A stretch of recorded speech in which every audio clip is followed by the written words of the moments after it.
आज भारत के सुर बदल गए और भारत आज चीन से यह कह रहा है कि पूरे एशिया में सिर्फ एक भाई होगा, वो है भारत। जो बारूद की सुरंगें बिछाई हैं चीन के लिए, चीन पैर रखेगा सुरंग फटेगी।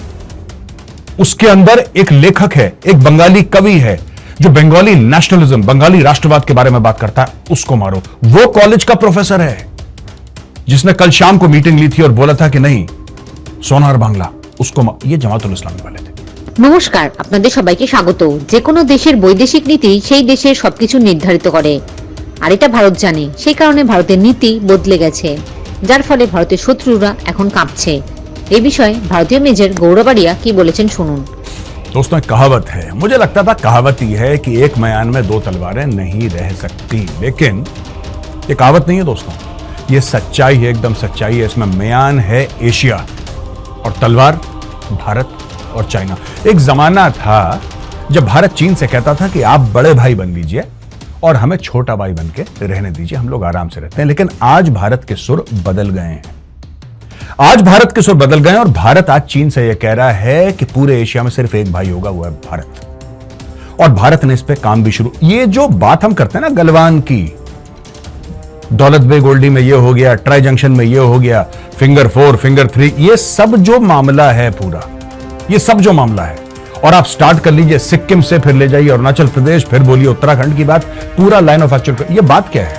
ये बात है भारत के बढ़ते हुए कद की, भारत की डिप्लोमेसी की, भारत की अर्थव्यवस्था की, और चाइना की डिप्लोमेसी गिरती हुई, अर्थव्यवस्था गिरती हुई, चाइना के बैंक्स, चाइना का रियल एस्टेट, चाइना का फाइनेंशियल क्लाउड, ये मुरझाता हुआ। इसके पीछे जलन भी है, इसके पीछे कंपटीशन भी है, और दोस्तों सबसे बड़ी बात, इसके पीछे एक मिलिट्री स्टैंड ऑफ है। 500,000 troops face to face on the line of actual control, 3,500 kilometre लंबी line of actual control. Line of actual control का मामला यह है कि लाइन ऑफ एक्चुअल कंट्रोल जो है वो परसेप्शनल है। Actually there is no line of actual control. हम जो कहते हैं ना आराम से कि there is no line of actual control, line of actual control perceptional है। हम समझते हैं इधर है, चाइना समझता है इधर है, और बीच में समझ के ये 500,000 ट्रूप्स आपस में भिड़ रहे हैं। मैं ये सब आपको इसलिए बता रहा हूं दोस्तों क्योंकि आपको ऐसा अभी पता लगेगा, हाल फिलहाल में कुछ ऐसी चीजें हुई हैं जिसमें यह मालूम होता है कि जैसे शतरंज की बिसात बिछी हुई। यहां पे चीन ने एक चाल चली, भारत ने दूसरी चाल चली। और चालें हैं क्या? हाल ही में भारत पहुंचे मॉरिशस, और भारत ने मॉरिशस में बात करी, यानी कि प्रधानमंत्री मॉरिशस पहुंचे, मॉरिशस के प्रधानमंत्री से बात करी। हवाई पट्टी ऑन, इंफ्रास्ट्रक्चर के प्रोजेक्ट्स ऑन, एनर्जी के प्रोजेक्ट्स ऑन, हेल्थ केयर के प्रोजेक्ट्स ऑन, और वहां पे नेवल बेस को बढ़ाने की बात।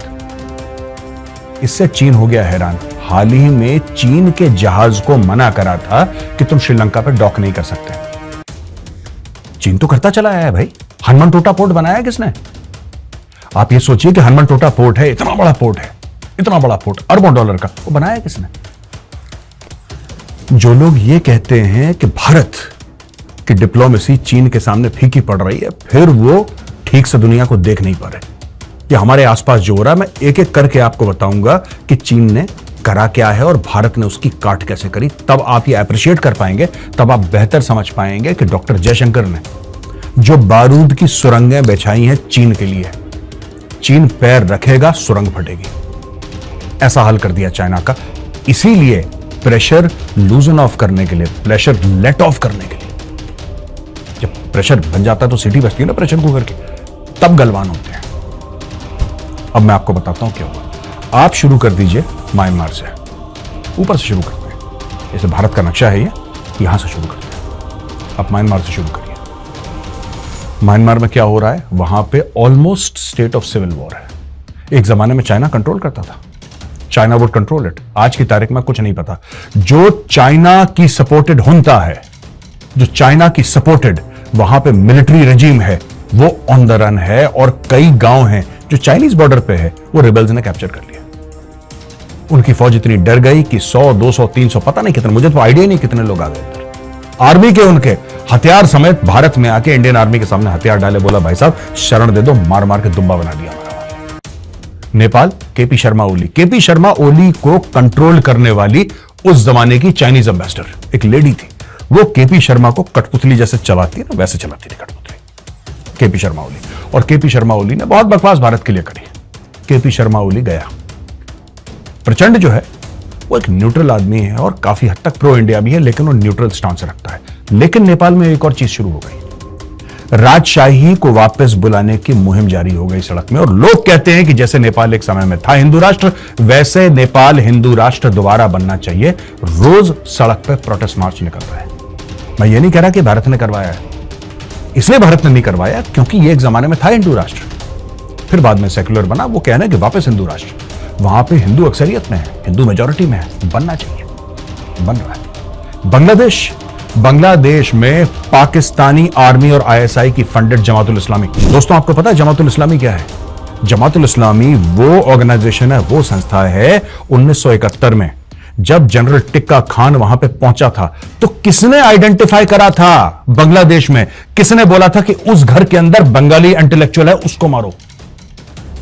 उसके अंदर एक लेखक है, एक बंगाली कवि है जो बंगाली नेशनलिज्म, बंगाली राष्ट्रवाद के बारे में बात करता है, उसको मारो। वो कॉलेज का प्रोफेसर है जिसने कल शाम को मीटिंग ली थी और बोला था कि नहीं सोनार बांग्ला, उसको ये जमातुल इस्लामी वाले, ये रेडिकल इस्लामिस्ट हैं और ये शुरू से ही पाकिस्तान के सगे रहे हैं।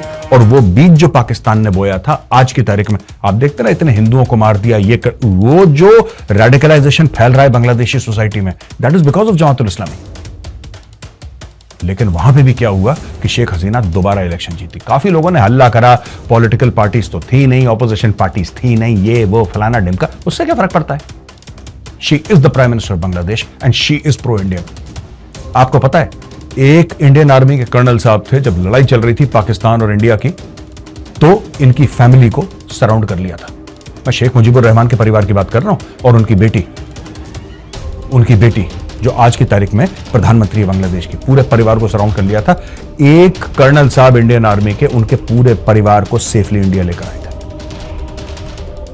तो वो छोटी बच्ची उस समय की आज की तारीख में बनी प्रधानमंत्री बांग्लादेश की, वो कैसे भूल जाएगी? वो किस तरीके से भूल सकती है भारत को? तो ये बांग्लादेश के साथ रिश्ते हैं।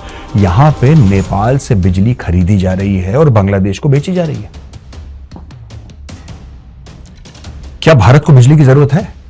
भारत खुद अपनी इतनी बिजली बनाता है, लेकिन अपने दोस्तों को ऑब्लाइज करने के लिए, राइट, अपने दोस्तों को ऑब्लाइज करने के लिए नेपाल से बोला अच्छा ठीक है, पहाड़ी क्षेत्र है, नदी नाले हैं, तुम लोग बिजली बनाते हो, कोई दिक्कत नहीं, हम तुमसे बिजली खरीदते हैं। उनसे बिजली खरीदी, यहां पे धीरे से आपने सप्लाई कर दी, इंपोर्ट्स आपने बढ़ा लिए बांग्लादेश से। बांग्लादेश के फिर से एक बार चूल्हे जलना शुरू हो गए। नीचे आ जाइए। भूटान की मैं इसलिए बात नहीं कर रहा दोस्तों, वहां पे तो इम्ट्राट है। भूटान की security is India's business. Bharat ने भूटान की सिक्योरिटी का जिम्मा ले लिया बहुत पहले। ये ट्रेनिंग कमांड है, इम्ट्राट बोलते हैं हम लोग फौज में। तो वो वहां पे भूटान में ऑलरेडी, तो उसमें कोई उसकी बात करने का वो that is not a discussion point at all. जिस दिन चाइनीज डोकलाम से ज्यादा चूचू करेंगे, दाएं बाएं करेंगे, चाइनीज को भी देख लेंगे वहां पे। नाउ कमिंग टू श्रीलंका, मैंने दोस्तों हनुमनटोटा की बात करी। हनुमनटोटा पोर्ट चाइनीज ने बनाया, वो पोर्ट बेकार हो गया, ज्यादा कुछ उसमें मूवमेंट नहीं हुआ टर्मिनल पे। लेकिन वहां पे एक बात हो गई, वहां पे ये बात हो गई कि चाइना ने बोला 99 साल के लिए हमें दे दो, और यहां तक कि कुछ पासपोर्ट नुमा कागज भी लगा दिए वहां पे, बोला कि श्रीलंकन इसके अंदर नहीं घुसेगा, चाइनीज टेरिटरी। आज की तारीख में क्या हो रहा है श्रीलंका में? आज की तारीख में जब चाइनीज जहाज, सर्वे वेसल्स वहां पे आना चाहती हैं तो श्रीलंका की सरकार कहती है ना, चल बना, वापस जाओ। तो वो फिर मुंह लटका के मालदीव चली जाती है। मुझे को पैसा दे रखा है। आपको पता है मिलियंस ऑफ डॉलर्स का एक प्रोजेक्ट था जो चाइनीज सोलर कंपनीज को मिला था। Chinese solar companies were supposed to do millions of dollars of solar project. Bharat के दबाव के चलते श्रीलंकाई सरकार ने उनका कॉन्ट्रैक्ट खत्म कर दिया और एक बैंगलोर बेस्ड इंडियन कंपनी को वो कॉन्ट्रैक्ट दे दिया। अब एक इंडियन कंपनी श्रीलंका में जाके काम करेगी। श्रीलंका में एक और पोर्ट अडानी ने ले लिया और उसमें $500 मिलियन की इन्वेस्टमेंट करी अमेरिकन ने। अब पहुंच गए नीचे दोस्तों। अब चलते हैं मालदीव्स। थोड़ा सा लेफ्ट टर्न लीजिए, नक्शे में हल्का सा लेफ्ट टर्न लीजिए, हम पहुंच गए मालदीव्स। मालदीव्स में क्या हो रहा, मैं आपको पूरा जियोपॉलिटिकल सिनेरियो समझा रहा हूं, क्योंकि मेरे पास कई फोन, मेजर साहब क्या होगा, ये हमें समझ में नहीं आ रहा, चीन ये कोई नहीं। चीन को ऐसे भगा रहे हैं जैसे कि सरकंडे खेत के बीच में जनवरी में जंगली सुअर को भगाते हैं ना, वैसे चाइना भागेगा। देखो मेरी बात सुनो। अब देखो, हम पहुंचे मॉलडीव्स। मॉलडीव्स में गेम हुआ, मुइजू ऊपर बैठ गया, लेकिन मुइजू की सरकार के पास एब्सोल्यूट मेजॉरिटी नहीं है। 56 वोट चाहिए, 56 वोट मुइजू को लुढ़काने के लिए, और वो 56 वोट अपने पास हैं। जब मैं कहता हूं अपने पास हैं, मेरा मतलब है द डेमोक्रेट्स और मॉलडीवियन डेमोक्रेटिक पार्टी, दो पार्टीज हैं, इनके पास 56 वोट हैं। आज नहीं तो कल, नहीं तो अगले साल, नहीं तो 2 साल के बाद मुइजू को लुढ़का दिया जाएगा दोस्तों। 100% लुढ़का दिया जाएगा मुइजू को। ये अब लाइन पे आना शुरू हो गया है। ये कहता है कि हमें भारत के साथ ट्रेड बढ़ानी है। ये कहता है कि यार हमें ना भारत के साथ और इंपोर्ट एक्सपोर्ट करनी पड़ेगी। क्यों? क्या हुआ मुइजू? चाइना टूरिस्ट नहीं भेज रहा? क्या हुआ? गला क्यों सूख गया तुम्हारा यार? ये तो बताओ यार। आप समझो ना एक बात, मोहम्मद मुइजू ने बड़े चौड़े होकर बोला था इंडिया आउट, इंडिया आउट, इनके फौजी बाहर भेजो, बाहर भेजो, हमें नहीं चाहिए इंडिया फौजी। क्या हुआ? हमने बोला ठीक है फौजी नहीं चाहिए, कोई बात नहीं, फौजी जा रहे हैं, सिविलियन आ रहे हैं। वो जो हमारे सिविलियन है, क्या वो फौजी से कम है? क्या उनकी देशभक्ति भारत के लिए फौजियों से कम है? उनको टक्कर के लोग हैं यार। They will operate the helicopters, they will operate the Dornier aircraft. हमारा पहले जैसा बना हुआ था दबदबा मॉलडीव्स में अभी भी बना हुआ है, क्योंकि मॉलडीव्स की पार्लियामेंट में भारत और चीन को लेकर पार्लियामेंट के फ्लोर पे जूतालात हुई है। देखिए छोटा सा वीडियो।